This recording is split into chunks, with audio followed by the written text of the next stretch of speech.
Hi, welcome to my podcast, Becoming a Cut Flower Grower. I'm your host, Lydia, and I'm here to share my year of growing and selling cut flowers. I'll be giving you the lowdown on everything I'm doing and sharing all the highs and lows, the good times and the inevitable disasters, all in real time. Join me on my cut flower journey, starting right now.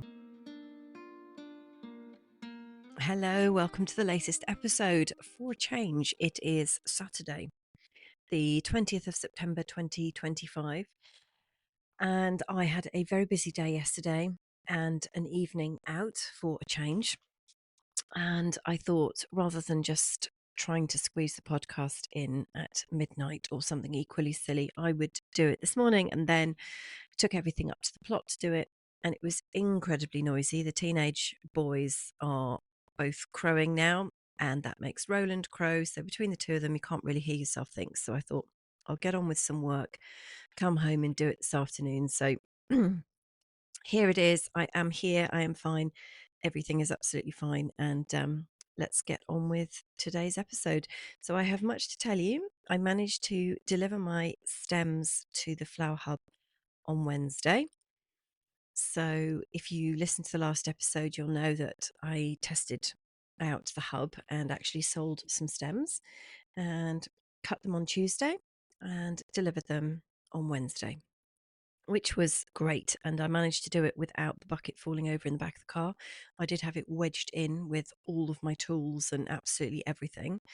But it was fine. And it was great to meet the organizer of the hub. She's equally busy, so it's not just me. And we had a catch up about everything. And hopefully the flowers are being enjoyed by their new owner. So that's great. And I might put something on this weekend on the hub. I've still got, foliage available, but there are a few little bits and pieces that are still going strong. So I might just add them on and see what happens to those guys. So I have been doing a whole load of tidying up on the plot. There's just so much growing at the moment. I mean, the weather conditions are absolutely ideal. So the weeds are having a whale of a time. They are just absolutely phenomenal. And I have possibly the best looking, biggest nettles you've ever seen in your life, amongst a whole bunch of other stuff. And while I was weeding, I found my cephalaria bed, which I had completely forgotten about over the summer because they're a perennial scabious, and I started them from seed in spring. And I was actually, for some reason, I was really hopeful that the cephalaria would flower this year because I really wanted to have lots of scabious. And in the end, it's taken them 6 months to get going and to get to any kind of size, and they're still only about 4 inches tall, but they've obviously been concentrating. And then the Achillea, the pearl, which I also grew from seed, and I planted them out in the most inconvenient location possible, and they of course just went great guns and they flowered. So I've got 2 rows right in the middle of a direct access route into the plot, which was so stupid, and I didn't want to move them because the weather conditions were not conducive to that. So I left them. They've just been in the way the whole time. And then the cephalaria that I really wanted to flower this year, they haven't. But I have found them and I've weeded around them, and they will just hang out there over the winter doing their thing. Now, the zinnias are a bit of a mixed bag. The flowers are really lovely, although they're still these horrific shades of neon pink and orange, which I don't like. I've sold a few of the sort of paler apricot shades, and I've actually got 2 pastel pink ones, which are obviously like rogue plants that I'm going to collect the seed from for next year because they are exactly the type of zinnia that I am wanting to grow. So lovely, pale, delicate pastel pink, really big heads. They're gorgeous. So I'm keeping an eye on those. But the others, yeah, the flowers are okay, but the plants have now got a sort of black mold on the leaves. They clearly don't have the airflow that I thought they would be okay with, and I didn't have any problems with them last year, but I think they're not happy in the location that they're in. They're at the base of the sweet peas, and there's a bit of stem rot, a bit of rotting off, and just they're very, very unhappy there. So they're not in a good location anyway. I sort of wanted to tuck them in somewhere so as you go through the gates into the plot. They're the first thing you see on the left. And it is wonderful to have this sort of glorious bank of colour, and it all looks very jolly. But when you look closer, it's really not very pretty. So I'm going to move them, or not move them, but when they're finished this year and I replant next year, I will put them much more where I had them last year, which was right in the centre of the plot. Nice, really open, light and airy aspect. And I didn't have any mold or mildew or anything funny on them last year. So clearly not the right spot for them, and that is fine. So I've spent all morning harvesting some seed this morning, nigella, cornflowers, actually labeling everything up this time, the different colours, and putting road pins in to mark out the new beds on the area where Nigel lifted the turf. So that's very much been on the back burner for quite some time, actually. And now it's really the time to get the beds ready for the spring. I don't know whether I'll have anything to go in them in the autumn, but I certainly want them to be absolutely ready to go. So there'll be bark mulch on pathways, the beds will be marked out, weeded, and then I'll either put a cover crop down now. If the weather stays nice, it's not too late, I think, to get a cover crop in, but if not, I'll just mulch it with the deep litter chicken compost.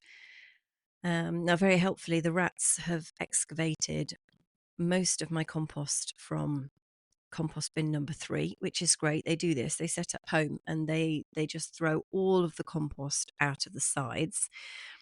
And it's just ready then in a fantastic, neat little pile dug over for me to use. So that is very helpful, very kind of them. Haven't seen very many rats around recently. I don't know whether they've gone back next door or they're just having a bit of a quiet period. It always makes me not worried when I don't see them, but I just think, oh, where are the rats? Because they're just sort of like a constant, they're just one or two of them always sort of around. Also, the squirrels never came back, which is kind of odd, but also good. I'm not complaining about the squirrels. They were a bit of a nightmare. I've been collecting up all the bamboo canes and gathering up all the bits of string that I've been using as support this year and storing them away, and then planning new paths for next year and how to widen the existing ones, because some of them I thought the paths were going to be good enough and then they just never are. And when you're trying to walk along them carrying buckets or bending over or squatting down or something, they really need to be wider. So I don't want to go too crazy and have massive paths, but I also don't want to be backing into things and just finding it difficult to get around, because that is what happened this year. Now, there are some things that are still going really strong, which Amaranthus is doing brilliantly. They're just lovely. I just love them so much. The Craspedia on their third flush now, which is amazing. I was so looking forward to having those in the spring. I was so excited about those little golf balls on sticks, and they have turned out to be wonderful. So I might put them on the hub as well. Still got some snaps, although they've got rust now, so the leaves don't look very nice, but obviously when the florists strip the leaves off, it doesn't matter. The Verbena bonariensis is still looking gorgeous, and of course the zinnias still looking lovely if anybody wants those sort of headache inducing colours. So it's been a really busy few days and certainly a busy morning. And I let the chickens out into the plot with me this morning, so they had an amazing time and they just all scattered in different directions and they've been very busy. They were more interested in what was under the bark than what was in the soil. So I had been going around beds weeding and tidying, and I thought they would jump straight on those, but they weren't interested in that. They just wanted to go through all the bark, dig it all up, scatter it all around, mix it up with everything. Luckily, they didn't find the rows of perennial spinach that I have in there. I was thinking about netting that, and in the end, there was so much for them to look at. They didn't get around to it. And Shirley brought the babies in, so little Kermie and Miss Piggy, they were in as well. Shirley's like the most defensive mum I've ever had on the plot. She literally goes nails and teeth for anybody that even looks at one of the babies. She's proper vicious, and feathers just fly all over the place. So the girls have learnt to stay well away from the little ones, which is fine. So I thought in the main part of the podcast today, I would give you a bit of a summary of all the things I've learned about growing my dahlias this year, and it's been quite an eye opener, really, because I I really thought last year that dahlias would be a really huge thing for me, and I thought under Richard Bailey's expert tuition that I would do really well with them and that they would sell very well and be very popular. And that hasn't been the case at all. So I've grown some beautiful plants. They have flowered amazingly, and they've been a great learning lesson. But I've hardly sold any of them, which has been disappointing for me. And I kind of feel bad for the plants. Like I genuinely feel like I've let them down, which is not a very nice feeling. It's just I just obviously not got the right florists for them, or the color schemes haven't been right. Anyway, I'll go into that in a bit more detail, but I have been thinking quite hard in the last month or so, in light of how disappointing the sales have been, as to whether I'm actually going to do them as a cut flower option next year. And it's not just because I'm being a bit defeatist and I've given up before I've even got started. It's because so many people around me grow dahlias already. And I was of the opinion that, or I kind of told myself that I've got these different types of dahlias, these fimbriated where the petals are incurving and twisted and they're got little slits at the end and they're very frilly and blousy and just a bit wow. And I thought, well, I'll be okay doing dahlias because this is sort of quite a niche variety and no one else is doing them. So there's a gap in the market for me there. But that hasn't proved to be the case.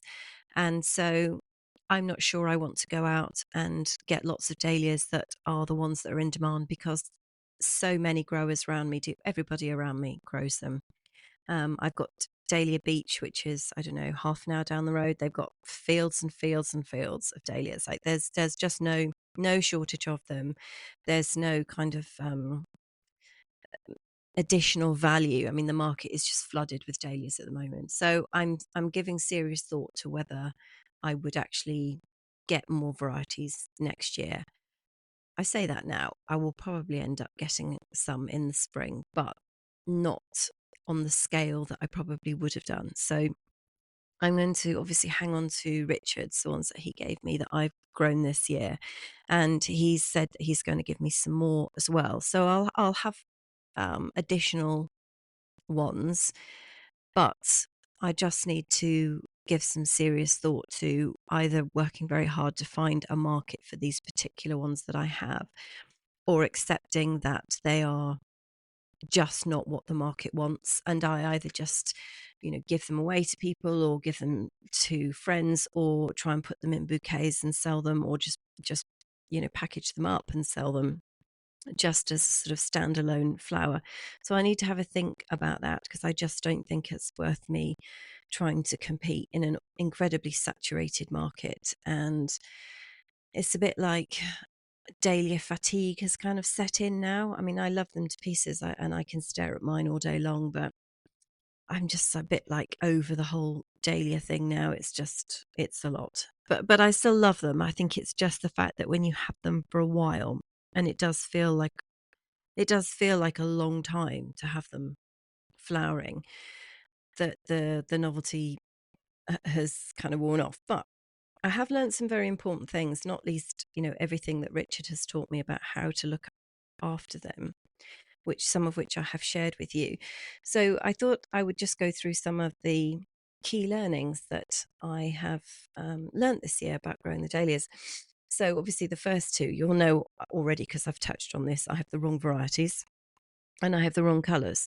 And that's because I didn't choose them and I was gifted them, which I'm very grateful for.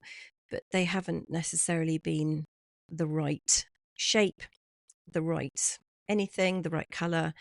And so if I were to grow them properly, I would need to address that. Spacings has been very interesting, because I didn't actually do it the way Richard told me. He said everything needs to be 2 foot apart, which I did do that bit, but he does his in staggered rows. And I didn't do that. I did straight rows. but I didn't leave a big enough path between the rows.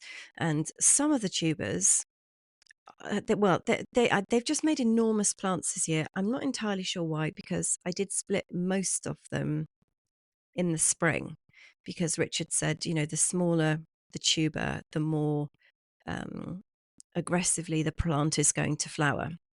And so some of them were really small, and then I've just got these absolutely enormous plants. Like um one of them's over 5 foot tall, which I just, the plant, not just the stems over the top, the actual plant. So they're kind of monsters, and they've gone out in all directions, and I've got them all going upright. They're staked and tied in. I have done all of that properly, but they're just really massive, and it's been quite tricky getting down the paths. So I would definitely have wider paths, but leave the plants still 2 feet away from each other. The staking, that has, you know, been absolutely crucial to get that right. And I did initially start out with my road pins and then lines of string going from one end of the road to the other, one line either side of the plants and another line of string the other side of the plants, to kind of keep the plants going up vertically. And that worked absolutely fine. And some of them aren't even staked at all now. I ended up taking those string supports down, because when I was trying to get from row to row, they just became enormous trip hazards. I mean, it was just absolutely ridiculous. So I'd taken them away. And I think, well, I was thinking that, a proper wire mesh, like fencing mesh at about 2 foot, and then another one at 4 foot would be a great option for next year. But it just doesn't seem to be necessary, to be honest. They are really robust plants. I mean, just incredibly robust, which is amazing. And Richard puts 3 canes around each of his plants, and then puts string around all of that. And I've just stringed the actual plants. I mean, I've been a little bit tougher with mine. I've treated them much more like a productive plant than something that is ornamental. So, and I couldn't get bamboo canes in the ground anyway; it was too hard. So I'm not too worried about, staking them to within an inch of their life, because I think they've done absolutely fine this year. Now, the watering's been very interesting. What I learned this year is that they really don't take as much water as I thought. So Richard had kind of frightened me to death with how much water they're actually going to need per day, per plant. And I was thinking, I don't think I have those quantities, even if the IBCs were full. And then, of course, we had, 4 heat waves and a drought. So the IBCs definitely weren't full. And I ended up having to bring water from home to water them. So thank goodness they didn't actually get as much water as other people are watering theirs. So whether that changed how the plants grow, but they didn't suffer. I mean, they're absolutely beautiful. They're still in very, very beautiful condition. So that was quite an interesting thing, because people do say, oh, dahlias need so much water. And I'm thinking, well, actually, not the case for me anyway. The other learning was all the disbudding, and this did get a little bit complicated for me. It's just a new concept, and I have practiced and practiced over the last couple of months, and I think I've just about got the hang of it now. So that is fine. It feels very weird when you start doing it and you think, oh my goodness, taking these buds off, this just is weird. But the results speak for themselves, and I have had some really fantastic long stem length. I think the other thing about something that's been very surprising that I've learned this year is that the vase life, I think, is actually really good. Dahlias are one of these flowers where people sort of suck their breath in and purse their lips and say, "Oh no, not a brilliant stem length." Well, I haven't found that to be the case at all. Now, maybe in a event setting, or on a table in full sun in a hot house, it's going to be a bit different. But I've been cutting mine ever since they've been flowering and leaving them in the feed room just as an experiment to see how they're going to last. Are they going to shatter? What do they look like? And I've got some going well over a week. I mean, well over a week, and they still look absolutely stunning. So I'm not finding that there's 4 days of vase life at all with those guys. And finally, a learning thing that I did this year was stripping all the lower leaves off the stems. Now, this was something that I read about because I found one earwig on a leaf early in the season and had a bit of a panic because earwigs are supposedly like a disaster for dahlias, and they are. And there were a couple of options, and one of them was stripping all the lower leaves from about maybe 9 inches from the ground up the plant. Every single leaf comes off, so you have these bare stems. The other option was like little tuna tins full of oil and a mixture of oil and soy sauce, because apparently the earwigs like that. I didn't end up doing that idea. I did eat loads of tuna. I collected all the cans, washed them, and took them up, and they're sitting in the feed room because I never saw another earwig after I had stripped all the lower leaves. So I kind of feel that did the job. Anything, I suppose, to get a bit more light, a bit more airflow. And the other thing that I have done is that when I have tied the stems together with string, I have removed a lot of the leaves that are then in the center of that plant. So when naturally the stems will go outwards. When you gather them all together and you tie the plant up with string, you can end up with an awful lot of foliage going right up the center of the path. And I have been stripping all of those leaves off to create like this column of air up the center of the plant so that it doesn't get stagnant and it doesn't become somewhere that little critters want to go and live in. So that's also been very helpful as well. And things that went exceptionally well is mulching the dahlias with bark chips, which I did really, really early doors. I've had a couple of weeds come up, like the thistles just come up, and one or two other things where there's been a bare patch, but otherwise no weeds have come up through there, which has been amazing. And it's been really nice to walk on and not slippy and all the rest of it. So that has been great and definitely helped with water retention. Now, planting them on a slope is something that I didn't have a choice about because my entire plot is on a slope. Um, I guess when you don't have any rain at all over the season, it's kind of academic what happens with the water. But I feel like the drainage is perfect because they're on a slope. So I'm going to leave them in over the winter, and fingers crossed they will be fine because the water is obviously draining and they're sitting on a chalk base anyway.